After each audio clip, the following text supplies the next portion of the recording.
Hello and welcome. You're watching The Money Show and I'm with you, Kavita Thapliyal, and this is our Independence Day special.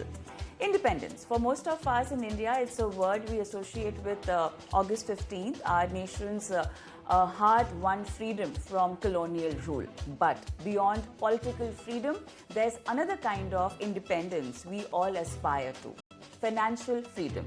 Just like our freedom fighters fought for a future where India could stand on its own feet, financial freedom is about reaching a point where you can stand on your own feet, where your money works for you and not the other way around. It's the stage where your life choices aren't dictated by a paycheck to paycheck cycle, but by your own dreams, goals, and values. And here's the truth: much like the freedom struggle, financial independence doesn't happen overnight. It takes vision, discipline, and a plan that covers every aspect of your money life: how you earn, how you spend, how you save, and how you invest. On this Independence Day special, we are bringing you something more than just inspiration. We are bringing you a playbook.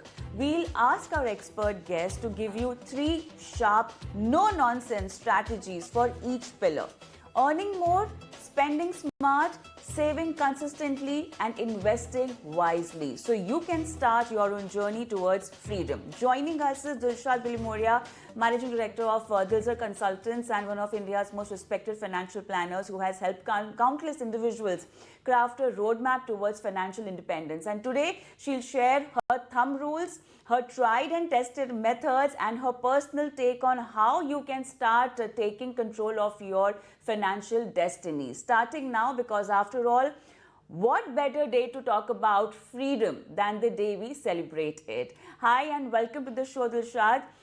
Hi, thank you for having me, Kavita. Let's begin with a very happy Independence Day to you. And to you too, and to everyone watching us, yes. Thank you. Okay, so let's just focus on earning more and, in fact, growing your income basket. What are the 3 thumb rules or strategies that individuals should follow to maximize their earning potential over time? We are also living in a world where inflation eats into our income. How can one ensure that earnings consistently outpace expenses? Because when we talk about financial freedom, when we talk about financial planning, we need to focus on our income, on our spends, on our savings, on our investments. Not in this particular order, but then yeah, income definitely comes first. So what kind of priority one should be giving to increase or enhance the income basket, and how can you keep pace with the inflation rise also? Yeah. So I think, other than one's mainstream income, which comes from, the salary or which comes from their business income, we've always seen that passive income actually is the best way of earning other sources of income, right? So either through rental or through, other investment assets which give you regular monthly income. So that's a fantastic way.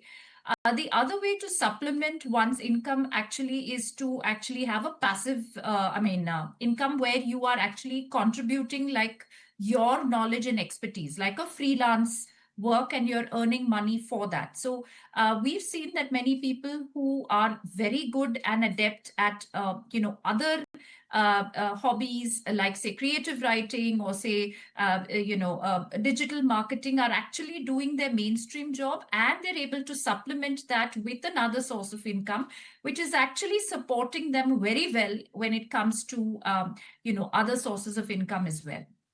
Sure. So the bottom line is it's very important for you to diversify, maybe upgrade and, uh, uh, uh, upscale yourself as far as your skills are concerned, to have more income streams to achieve financial freedom. But then when do you do it? At what stage of your career do you do it? Should you be doing it in the initial stages, because that's the time you are planning for your career, or maybe in your mid 40s, where a lot of people try to plan about their second inning? At least that's the trend, because the entrepreneurship trend is it's a kind of a wave in India. When do you actually start upgrading and upscaling your skills, and which has a direct impact on your income stream as well? So I think it's life cycle based, Kavita. And, typically when you're a fresher and out of college, you're actually kind of grappling with your current first job and you're trying to understand the mechanics of a working life. Until now, it was a student life. But to put it in a way, I think learning will never stop, right? So even today, for example, I'm learning, new courses. I'm learning new upgrade details because especially something in the investment field of work, you need to be abreast with the latest market news, with the latest product details, with the latest advisory, with the latest technology that is going to assist investors when it comes to assisting them in their investment decisions. So I think learning should be life cycle based. It should be basis, how you progress your career life path. And that knowledge is always going to help you when it comes to earning supplementary income, because that is where you will be able to show your expertise and your knowledge driven decision making, which will translate into immediate gains in terms of income for you. Absolutely. And let's move on. And I think after the income basket, let's also focus on your spends, because definitely your income is a source from which you will decide on every aspect of your financial life.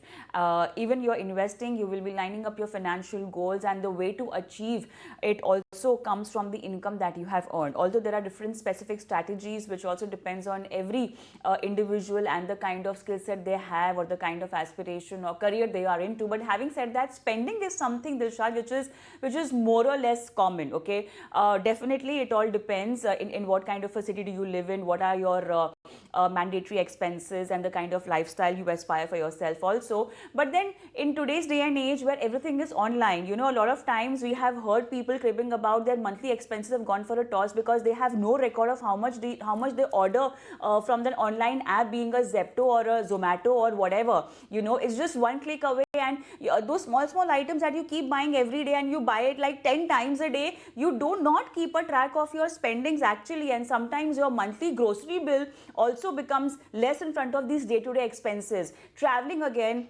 is a concern. We have this cab culture. Till the time we had public transport, it was still affordable, but now everyone, and its comfort also plays a very important role over here, of course. Apart from that, you have your mandatory expenses, maybe your house rent, maybe your school kids fees, maybe other things which are tied up for you monthly in terms of EMI, etc. So how do you keep a track of this? And what happens is, even if your income stays the same, if you're a salary based individual, there are possibilities that your salary might not increase as per the inflation. But having said that, your spending definitely keeps going up. Okay, if you have to compare your earning 5 years down the line, you might not see any increase over there, but spending definitely would have gone up. So a very crucial aspect of your financial planning is to control your expenses. Now, can one really achieve financial freedom in their spending? I really want to know this strategy.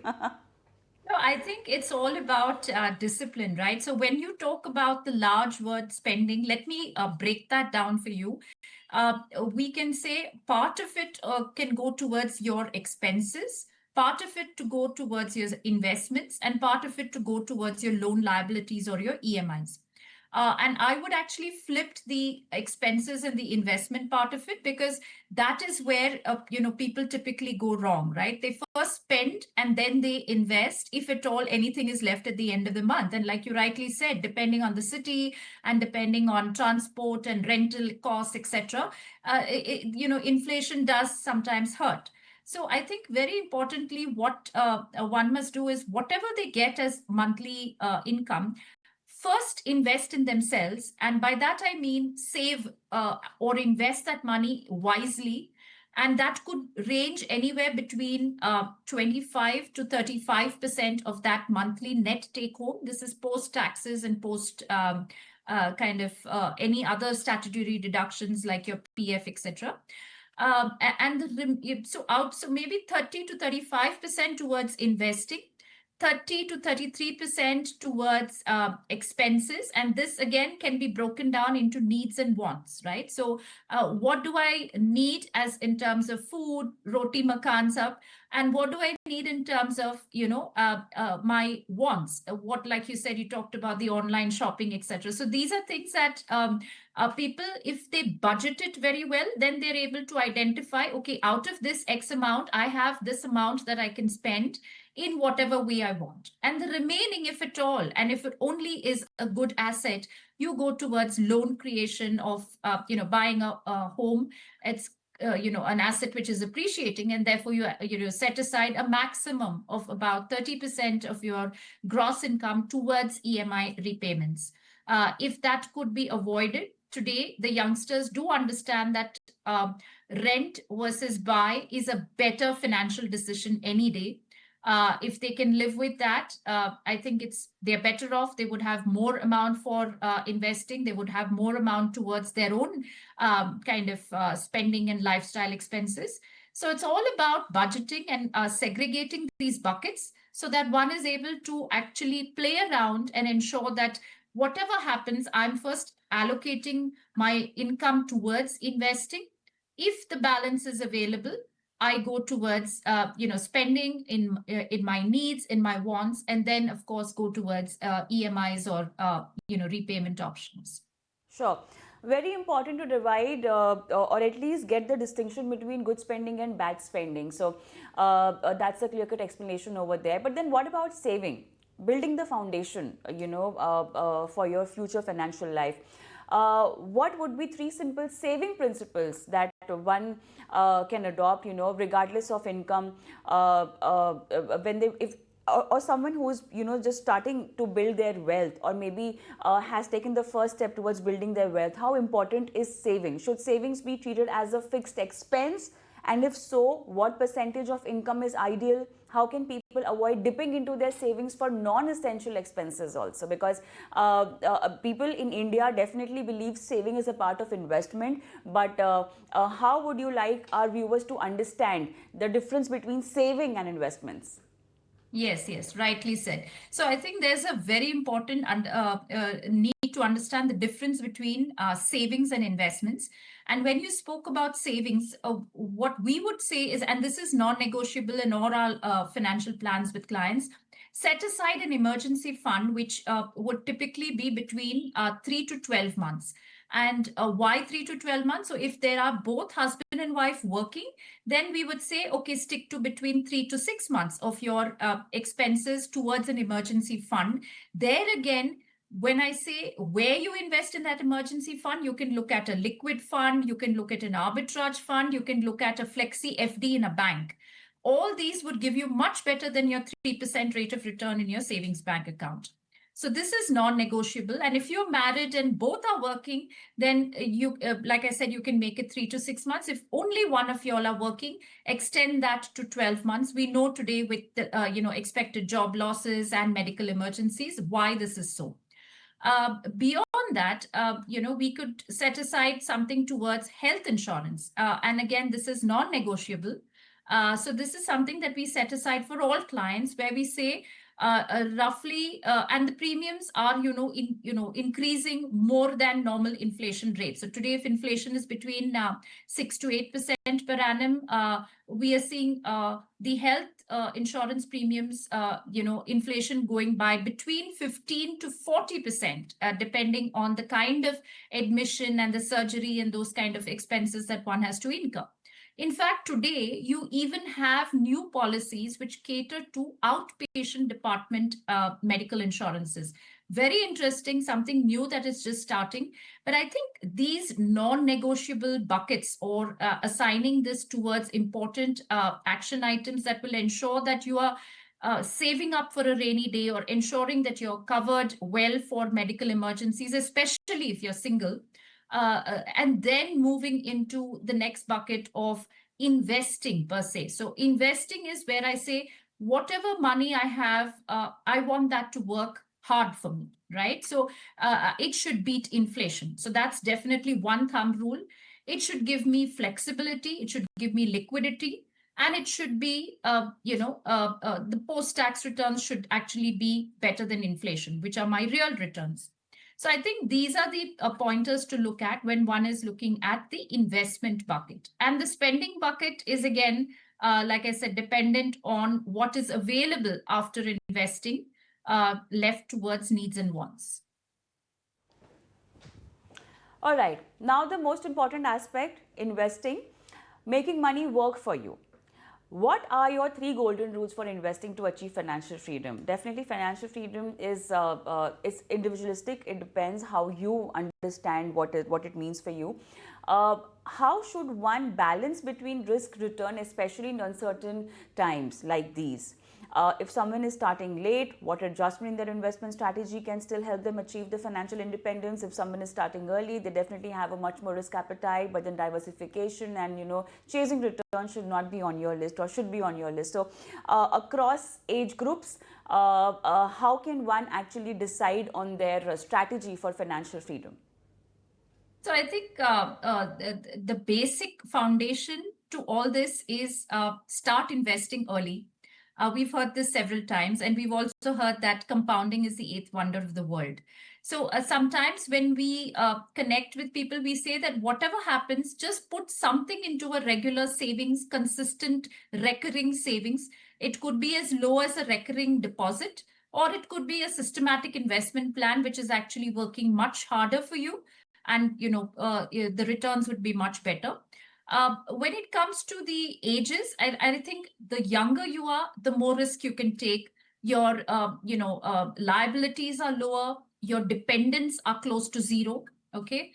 So therefore, you can definitely take a higher risk appetite by investing roughly 80% of your disposable income towards equities, the remaining 20% towards fixed income instruments.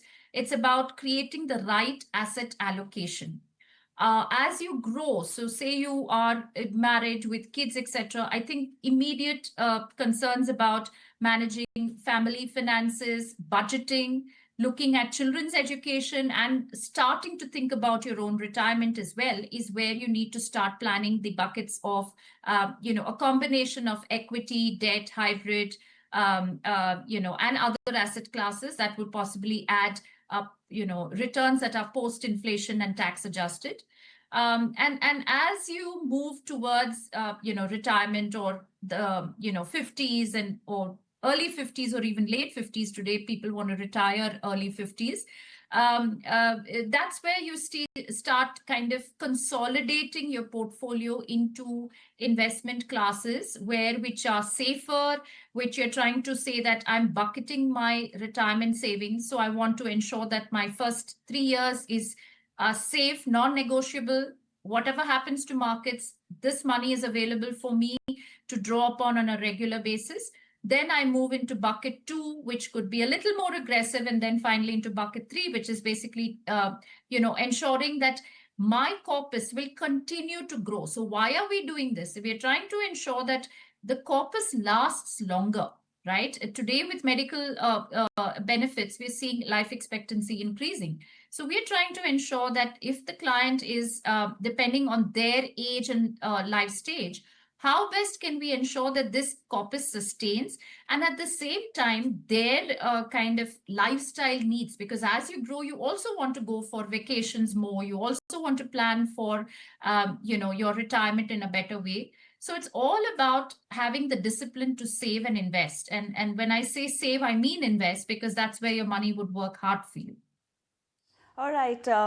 I think that really sums up all the 4 important aspects of financial planning that will actually lead you to the path of financial freedom. Thank you so much, Dilshad, for being on this very important discussion today on Independence Day. Thank you so much.